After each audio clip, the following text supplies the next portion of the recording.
आणि दुर्दैवी अशी ही घटना घडलेली आहे. काय प्रतिक्रिया आहे सगळ्या? अतिशय दुःखद घटना आहे. 3 लहान बालकांचा मृत्यू त्या आगीमध्ये झालेला आहे, जी हॉस्पिटलमध्ये लागली होती आणि काही 6 बालकं अजून सुद्धा सिरियस आहेत असं आम्हाला कळतं. या हॉस्पिटलचं फायर ऑडिट होणं महत्वाचं आहे. पण काय होतं की नुसतं ऑडिट केल्यासारखं दाखवलं जातं, पण त्याच्यात कुठं कधीच काही पुढं होत नसतं. त्यामुळे या महाराष्ट्रामध्ये असणाऱ्या प्रत्येक हॉस्पिटलचं ऑडिट होणं महत्वाचं आहे असं आमच्या सगळ्यांचं मत आहे. पण हे जी काय घटना घडली ती दुर्दैवी असली तरी आम्ही जेव्हा आकडे बघत होतो की वेगळ्या वेगळ्या कारणांमुळे आपल्या या महाराष्ट्रामध्ये किती बालकं मृत्यू पडतात. आता हे काय श्रीमंताची बालकं मृत्युमुखी पडतात असं नाही. हा जो आकडा मी तुम्हाला सांगतोय त्याच्यामध्ये फक्त आणि फक्त गरिबाची बालकं मृत्युमुखी पडतात वेगळ्या वेगळ्या कारणांमुळे. कुठं आगीमुळे, आदिवासी मुलींना तिथं साप चावल्यामुळे, कुपोषणामुळे. गेल्या 3 वर्षामध्ये 40 ते 44 हजार बालकं 5 वर्षाच्या खालील आपल्या महाराष्ट्रामध्ये मृत्युमुखी पडलेले आहेत. तुम्ही शासनात आहात, तुम्ही सरकारमध्ये आहात, तुमची जबाबदारी आहे की कुपोषण का होतंय, पौष्टिक आहार का दिला जाऊ शकत नाही, अंगणवाडीची एवढी वाईट परिस्थिती काय, अंगणवाडीमध्ये जे काही अन्न तिथं दिलं जातं ते जनावरं खाणार नाही अशा क्वालिटीचं तिथं अन्न दिलं जातं. या सगळ्या गोष्टी का केल्या जात आहेत. आदिवासी समाजाच्या लहान मुलांना जे दूध दिलं जातं, पूर्वी 250 ml दिलं जातं, आता 200 करायला लागलेत. त्यात सुद्धा जे जेवण दिलं जातं खराब क्वालिटीचं. त्यामुळे पूर्णपणे या घटनेला अमरावतीच्या त्याला प्रशासकीय शासकीय अधिकारी जबाबदार आहेत, त्याचं ऑडिट झालं पाहिजे. पण ह्या ज्या घटना घडत आहेत 44 लहान बालकांचा 5 वर्षाखालील जो मृत्यू झालाय त्याचं सुद्धा ऑडिट तिथं कुठंतरी झालं पाहिजे. त्याच्यात करेक्शन करून इन्फ्रास्ट्रक्चरच्या गप्पा करण्यापेक्षा गरिबाचा जीव कसा वाचेल याच्यावर सरकारने लक्ष दिलं गेलं पाहिजे. 3 वर्षामध्ये 44 हजार बालकांचा मृत्यू वेगळ्या वेगळ्या कारणांमुळे तिथं झालेला आहे. कुपोषण पासून साप चावल्यापर्यंत, त्याच्यापासून या जे काही हॉस्पिटलमध्ये असे मृत्यू होतात आणि इतर काही कारणांमुळे. आणि हे जे काही सगळे मृत्यू आहेत ते गरिबाच्या मुलांचे मृत्यू आहे. शासनावर हे अवलंबून आहेत चांगलं अन्न देण्यासाठी, पौष्टिक आहार देण्यासाठी, चांगल्या क्वालिटीची सेवा देण्यासाठी, नाहीतर हॉस्पिटलमध्ये चांगली औषधे देण्यासाठी.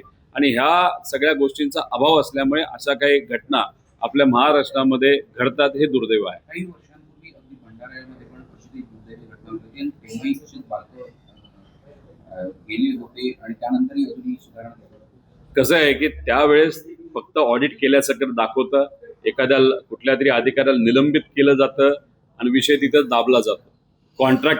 कॉन्ट्रॅक्टरवर कधीच तिथं कारवाई केली जात नाही. आमचं मत असं आहे की बाबांनो, एखादा व्यक्ती जर जबाबदार असेल तर निलंबित कशाला करता, त्याला घरी पाठवा. आणि जर एखादा कॉन्ट्रॅक्टर जबाबदार असेल तर त्याच्यावर मोठ्या प्रमाणात कारवाई करा, त्याच्यावर मनुष्यवधाचा गुन्हा त्याच्यावर तुम्ही टाका.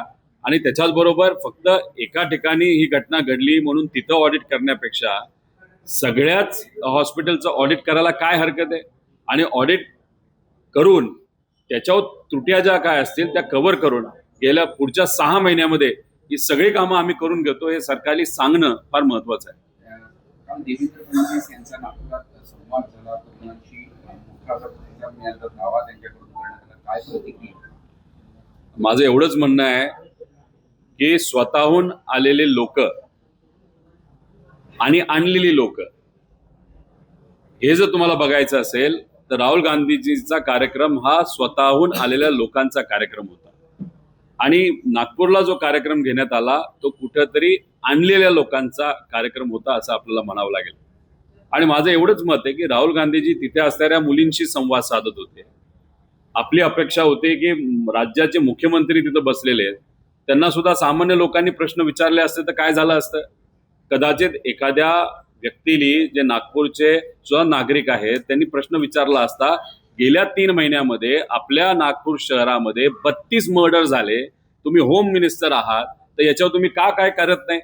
त्यामुळे सेट केलेले प्रश्न, त्याला सेट केलेली उत्तर देऊन हे कधीही जेनझीन बरोबर असा संवाद होत नसतो. त्यामुळे आणि त्याच्यात मला असंही कळतं की कुठल्या तरी एखाद्या क्रिकेटरला पण तिथं आणलं गेलं होतं. आता राहुल गांधीजींचा कार्यक्रम स्वतः त्या व्यासपीठावर होते, बाकी 100 लोक व्यासपीठावर नव्हते नेते. आणि कुठलाही सेलिब्रिटी तिथं आला नव्हता जो नागपूरमध्ये आला होता. मग गर्दी आणण्यासाठी सेलिब्रिटीला आणलं होतं का काय केलं होतं हे त्यांनाच माहिती. अशा पद्धतीने संवाद हा होत नसतो. संवाद लोकात जाऊन लोकांचे प्रश्न समजून घेऊन आम्हाला तुमच्या मन की बात नकोय, आम्हाला जन की बात ऐकायचंय, लोकांची गोष्ट ऐकणं महत्वाचं आहे. पण तिथं त्यांच्या कार्यक्रमामध्ये भाजपच्या देवेंद्र फडणवीस साहेबांच्या त्यांच्या मन की बात ते जो सेट प्रश्न देऊन ते करत होते, हे मला त्या ठिकाणी आपल्या सगळ्यांना बघायला मिळालं. त्यांच्या मुख्यमंत्र्यांच्या कार्यक्रमात जे आहे ते गेले 8 दिवस नागपुरात वेगवेगळ्या स्पर्धा चालल्या, त्याच्यात डिबेट कॉम्पिटिशन होत्या, वेगवेगळ्या चित्रकला स्पर्धा होत्या. त्यातून जमा झालेले वेगवेगळ्या शाळा आणि कॉलेजचे विद्यार्थी होते, जवळपास 30,000. मग त्यांनाच तुम्ही संधी द्यायला पाहिजे होती की बाबांनो, लहान मुलाला प्रश्न विचारायचा आहे, हात वरती करा, प्रश्न विचारा. तिथं ढोल पण मला असं कळालं की 4,000 मुलं तिथं ढोल वादक घेऊन तिथं आले होते. त्याच्यावर आमचा आक्षेप नाही, पण त्या मुलांना वेगळ्या वेगळ्या स्पर्धा करून तुम्ही तिथं बोलवलं आणि मग ती मुलं तिथे कुठेतरी बक्षीस घ्यायला आली असतील, नाहीतर तिलक वर्मा त्याला बघायला आली असतील आणि त्याच्यातच तुम्ही तुमचा जेनझीचा संवाद ठेवला. मग कार्यक्रम तुम्ही घेतला का राहुल गांधीजींचा कार्यक्रम झाला म्हणून?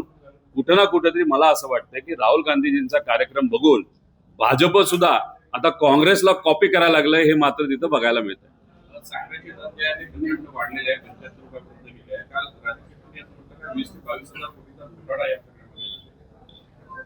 विषय कसा आहे, एक तर साखर कारखान्यांकडे जी काय साखर आहे ती काय खूप मोठ्या प्रमाणात आहे असं नाही. जेवढी सरकारने विकायला लावली तेवढी ती विकली आणि जेवढी ठेवायला लावली तेवढी ठेवली, कारण का आम्हाला महिन्याला साखर कारखान्याला महिन्याला तिथं कोटा दिला जातो. आता साखर आहे का, तर 100% कारखान्यांकडे साखर आहे. तरी सुद्धा रेट जर वाढत असतील तर कुणीतरी सट्टाबाजी करतंय. ते सट्टाबाजी करणाऱ्या लोकांना तुम्ही पकडा आणि त्यांच्यावर तुम्ही तिथं कारवाई करा आणि मग ती कारवाई केल्यानंतर रेट कमी येतील असा आम्हाला विश्वास आहे. पण कुठं ना कुठंतरी कुणी ना कुणीतरी याच्यामध्ये सट्टाबाजी करून तिथे असणाऱ्या ग्राहकांना त्रास देते, हे आपल्याला कुठेतरी बघायला मिळतं.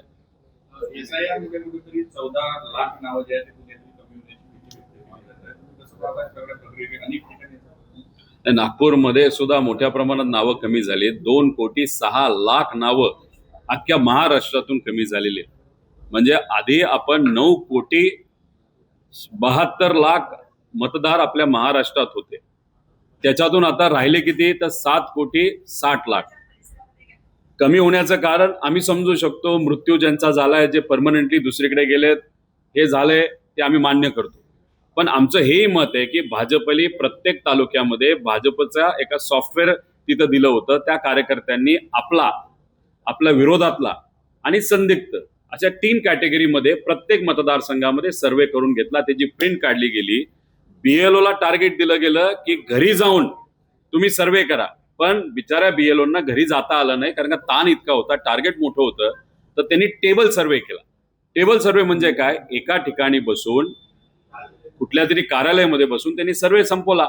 समजा तुम्ही मतदार आहात नाही आहात, तुम्ही आहात नाही आहात, हे घरी जाऊन बघायला पाहिजे होतं. पण मग तिथे BLO जेव्हा बसून होता तेव्हा भाजपच्या कार्यकर्त्यांनी त्यांच्या सॉफ्टवेअर मधून जी यादी आली ती यादी क्रॉस व्हेरीफाय करून काही ठिकाणी नाही तर बहुतांश ठिकाणी BLO ला प्रेशर आणलं गेलं आणि BLO ला टार्गेट कंप्लीट करायचं होतं. त्यामुळे याच्यामध्ये काही ना काहीतरी गडबड झाली असं आमचं मत आहे. 30 तारखेला यादी जेव्हा बाहेर येईल त्याचा आम्ही अभ्यास करू आणि मग नक्कीच त्याच्यावर बोलू. आणि एक समजून घ्या, 7,60,00,000 जी आता मतदान तिथं आहे महाराष्ट्रात, त्याच्यामध्ये सुद्धा पुढच्या 3 महिन्यामध्ये मॅप्ड, अनमॅप्ड आणि संदिग्ध, जसं वेस्ट बेंगॉलमध्ये केलं होतं, संदिग्ध आणि अनमॅप्ड हे आकडे परत 2 कोटीमध्ये समाविष्ट केले जातील. आणि त्यामुळे आकडा आपला महाराष्ट्रात 2,06,00,000 नसून तो उद्या जाऊन कदाचित 2.5 कोटी सुद्धा होऊ शकतो, ही भीती आम्हा सगळ्यांना वाटते. नितेश राणे यांनी घोषणा केली की आय लव्ह महादेवचा नारा त्यांनी नवीन दिलेला आहे. मुंबई ही भगवाधारांची असल्याचंही ते म्हणलंय. पण सर्व हिंदू सण आहेत ते आम्ही जोमात करू असंही म्हणाले. त्यांना मला एवढंच सांगायचंय, प्रभू महादेवांचे विचार कुठेतरी स्वीकारा. सर्वसामान्य भोलेबाबडे जनतेचे ते दैवत आहेत. आज भोलीबाबडी जनता जी महाराष्ट्राची आहे ती खूप मोठ्या प्रमाणात अडचणीत आलेली आहे. त्यामुळे जातीवर धर्मावर राजकारण घेऊन जाण्यापेक्षा आज लोकांना ज्या काही अडचणी आहेत त्याचा तुम्ही तिथे विचार करा. आणि मला नितेश राणेंना खरं तर प्रश्न विचारायचा आहे की मी त्यांना खरं तर आव्हान सुद्धा केलं होतं. खऱ्या अर्थाने धर्माचा प्रसार करणारा एक नेता म्हणून त्यांच्याकडे भाजप बघते, लोक बघत नाही, ती वेगळी गोष्ट आहे. मग याच्यात हिंमत दाखवायला पाहिजे होती. पवित्र अयोध्यामध्ये जेव्हा लोकांनी 10,000 रुपये, 100 रुपये, 1,00,000 रुपये जे काय पैसे तिथं देऊन प्रभू श्रीरामांचं मंदिर तिथं बांधलं, त्याच्यामध्ये जो 1500 कोटीचा भ्रष्टाचार झाला, तेव्हा तुम्ही कुठल्या राजकीय बिळामध्ये जाऊन लपला होता, असा नितेश राणेंना मी प्रश्न करतो. आणि आता कुठेतरी तिथं आता हर हर महादेवचा नारा तिथं तुम्ही देत आहात, हे लोकांना कळत नाही का? माझं एवढंच म्हणणं आहे, तुम्ही ज्या विभागाचे मंत्री आहात ना, त्याच्यात जे मच्छीमार येतात, जे आपल्या महाराष्ट्रातल्या समुद्र किनाऱ्यावर राहत असतात, त्यांना बोटीला लागणारं जे पेट्रोल आहे, डिझेल, ते परवडत नाही. कर्नाटकात जावा, 72 रुपये लिटरला पेट्रोल दिलं जाते, डिझेल दिलं जाते. तसंच या मच्छीमारांना देण्यासाठी प्रयत्न करा, तर ती लोक तुमच्या बरोबर राहतील. पण फक्त तुम्ही वरून आदेश आला म्हणून काहीतरी बोलायला निघालात, तर हे लोकांना पटणार नाही. तुमचा भाजपसोबत चर्चा करायला विरोध राहणार का? चर्चा कुठं सुरू आहे? भाजपला वाटते म्हणून ते चर्चा सुरू करतात, नाही तर कुठल्या तरी दुसऱ्या पक्षाला वाटतं म्हणून चर्चा सुरू करतात. पवार साहेबांनी स्पष्ट केलेलं आहे, आमचे दोन्ही पक्ष एकत्रित येणार नाही. आमचा पक्ष हा रस्त्यावर राहून लोकांची बाजू मांडत शिवशाहू फुले आंबेडकरांच्या विचारावर तिथं राहणार. जो विचार पवार साहेबांनी गेले 65 वर्ष तिथं सांभाळलेला आहे, त्याला वाढवलेलं आहे, ताकद दिलेली आहे, तोच विचार आम्ही पुढे घेऊन. त्यामुळे विलिनीकरणाचा मुद्दा तिथं कुठेही त्या ठिकाणी येतो. पण कुठे अपसेट दिसताय का? काँग्रेसकडून काही वक्तव्य आले, पवार साहेब जेव्हा मोदी साहेबांना भेटले पंतप्रधानांना, त्यानंतर काँग्रेसकडून आमचंही लक्ष ठेवून आहे असे काही वक्तव्य आले, अपसेट दिसताय. नाही, पवार साहेबांबद्दल कुणीही काँग्रेसमधून बोललेलं नाही. विषय एवढाच आहे की जेव्हा महाराष्ट्रामध्ये मुख्यमंत्री साहेबांच्या विभागामध्ये आमचं काम असतं, सगळ्यात जास्त मुख्यमंत्र्यांच्या विरोधात मी बोलतोय. पण त्यांच्याकडे पद आहे, त्यांच्याकडे सत्ता आहे. सामान्य व्यक्तीचं काम करण्यासाठी एक प्रयत्न करणं ही आमच्या सगळ्यांची जबाबदारी आहे. त्यामुळे आम्ही सुद्धा मुख्यमंत्री साहेबांना पत्र घेऊन जातो. तसंच जर सुप्रियाताई आणि काही खासदार पंतप्रधान साहेबांना भेटले असतील तर त्यात चुकीचं काय? पंतप्रधान हे देशाचे पंतप्रधान आहेत, त्यांच्याकडनं काम व्हावं अशी त्यांची अपेक्षा असावी. होईल नाही होईल हा वेगळा विषय. त्यामुळे कोणाला तरी भेटलं म्हणून आम्ही एनडीएमध्ये चाललो असं होत नसतं. राजकीय आणि सामाजिक दृष्टिकोनातून कधी कधी भेटीगाठी होत असतात, पण ते काय लपून होतात, कोपऱ्यात होतात, खोलीत होतात, बंद खोलीमध्ये होतात, असं होत नसतं. ओपन जर बैठकी नाही तर भेटी होत असतील तर ते पूर्णपणे राजकीय सामाजिक दृष्टिकोनातून लोकांची अडचणी सुटतायत का या प्रयत्नातून होतात असं मला वाटतं. दादा, तुमचे काँग्रेस सोबत गेल्या काही दिवसात तार जास्त जुळताना दिसते, याचं पुण्यातले होर्डिंग्स असो तुमची की इतर? आमच्या पक्षातच काँग्रेस आहे. पवार साहेबांनी सुरुवातच काँग्रेसपासून केली, त्यामुळे आम्ही काँग्रेसपासून दूर आहोत असं कुठे आहे? काँग्रेस बरोबर आहोत, इंडिया आघाडीमध्ये आहोत, महाविकास आघाडीमध्ये काँग्रेस होते. त्यामुळे मी जर राहुल गांधीजीचे बोर्ड लावले तर त्याला चुकीचं काय? या देशाचे विरोधी पक्ष नेता आहेत. महाराष्ट्रामध्ये आपले सभापती असतील नाही तर अध्यक्ष असतील, देवेंद्र फडणवीस साहेबांच्या सांगण्यावरनं तिथं दुर्दैवाने आम्हाला विरोधी पक्ष नेता नाही दिला महाराष्ट्रामध्ये. मग आता आपल्याला कोणावर अवलंबून राहायला लागणार आहे? तर देशाचे मोठे नेते जे विरोधी पक्ष नेते आहेत राहुलजी गांधी, त्यांच्यावर अवलंबून राहावं लागलं. त्यांचं स्वागत केलं, त्यात वाईट काय? आणि मी एक सांगतो, माझा स्वभाव माझा थेट आहे. मला जे योग्य वाटतं ते मी बोलून जातो आणि करून जातो. मला योग्य वाटलं त्यांचं स्वागत करावं, ते स्वागत त्या ठिकाणी केलं. आता येत्या काळामध्ये आज संध्याकाळी 4 वाजेपर्यंत आदिवासी मुलामुलींचा विषय या सरकारकडनं जर सुटला नाही तर नागपूरमध्ये पुढच्या महिन्यात नाही तर त्याच्या पुढच्या महिन्यात एक खूप मोठं आंदोलन आदिवासी विद्यार्थ्यांचं आम्ही घेऊ. आणि त्या आंदोलनासाठी आम्ही राहुल गांधीजींना निमंत्रित करू आणि ते येतील असा आम्हाला विश्वास आहे. ते जेव्हा येतील, पुण्यात जेवढे बोर्ड लावले त्याचे 10 पट जास्त बोर्ड मी इथं लावतो, तेव्हा तुम्ही बघा. नागपुरातल्या आंदोलनाची जी मागणी आदिवासी मुलांच्या 30 वर्षाची वयची अट जी आहे ती हटवावी ही मागणी आहे. 42 वर्षापर्यंत वस्तीगृहात राहतात असं आदिवासी विभागाचं म्हणणं आहे. नवीन पोरांना मग संधी कधी द्यायची हा प्रश्न. आपल्या सगळ्यांना माहिती आहे की महाराष्ट्राच्या बजेटमध्ये 9 ते 10% बजेट हे आदिवासी समाजासाठी दिलं जातं. समाज कल्याणला सुद्धा त्यांच्या लोकसंख्येनुसार तिथं बजेट दिलं जातं. आता जर बजेट त्यांच्यासाठी राखून ठेवलं जात असेल तर मग या मुलांच्या शिक्षणासाठी जो पैसा लागतो तो पैसा खरं तर त्यांचा अधिकार आहे, तो पैसा त्या ठिकाणी दिला गेला पाहिजे. आणि मग तिथे 2011चं जे काही तिथं GR होता त्या GR प्रमाणे त्यांचं मत आहे की तो GR कायम ठेवा. GR बदलायचं कारण काय होतं?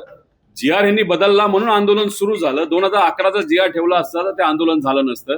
हे जे युवा जेनजी आज जे काही आंदोलन करतायत नाही तर उपोषण करत आहेत त्याच्या मागे अजून त्यांचं कारण आहे की लहान मुलांना जे अन्न दिलं जातं त्याच्यामध्ये जे काय भेसळ केली जाते, खराब क्वालिटीचं अन्न दिलं जातं ते दिलं जाऊ नये ही त्यांची मागणी. मुलींना मोठ्या मोठ्या शहरांच्या आत हॉस्टेल असणं महत्वाचं ही त्यांची मागणी आहे.